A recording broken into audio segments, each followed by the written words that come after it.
Assalamualaikum, kembali lagi di channel Nabil Fahlevi. Kali ini kami sedang berada di daerah Jepara, tepatnya di makam Syekh Abdul Jalil. Bagaimana silsilah dan sejarah beliau? Simak terus video ini sampai akhir ya. Jangan lupa klik tombol subscribe dan like-nya ya. Raden Abdul Jalil atau Sunan Jepara adalah seorang tokoh penyebar agama Islam di Tanah Jawa khususnya di Kabupaten Jepara. Syekh Siti Jenar alias Syekh Abdul Jalil atau Sunan Jepara makamnya di Mantingan, Jepara, Jawa Tengah.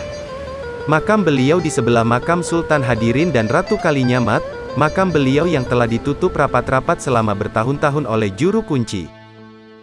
Penguasa kerajaan Demak khawatir Raden Abdul Jalil beserta santrinya mencegah berdiri dan berkembangnya kerajaan Demak Bintoro.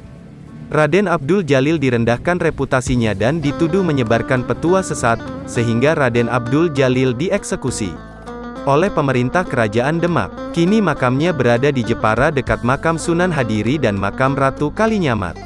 Syekh Siti Jenar alias Sunan Jepara alias Syekh Abdul Jalil, beliau merupakan keturunan atau cucu Syekh Maulana Ishaq.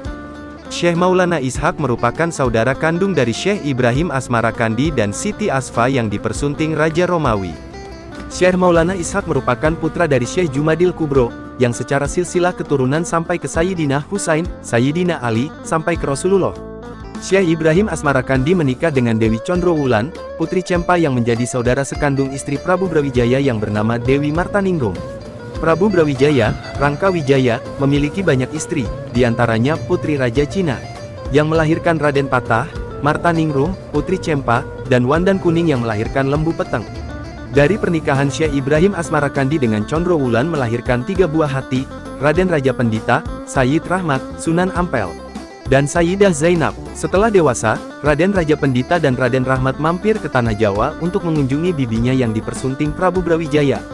Tatkala akan kembali ke negeri Cempa, keduanya dilarang oleh Prabu Brawijaya sebab keadaan Cempa tidak aman, maka keduanya pun diberi hadiah sebidang tanah dan diperbolehkan untuk menikah dan mukim di Tanah Jawa. Raja Pandita menikah dengan anak Arya, Beribea, yang bernama Maduretno, sedangkan Raden Rahmat menikah dengan anak Arya Teja, yang bernama Condrowati. Dari pernikahan dengan Condrowati, Raden Rahmat dianugerahi 5 anak, Sayyidah Syarifah, Sayyidah Mutmainah, Sayyidah Hafsah, Sayyid Ibrahim, Sunan Bonang, dan Sayyid Qasim, Sunan Derajat. Adapun Syekh Maulana Ishaq menikah dengan seorang putri Pasai, dengan dikaruniai 2 orang anak, Siti Sarah dan Sayyid Abdul Qadir.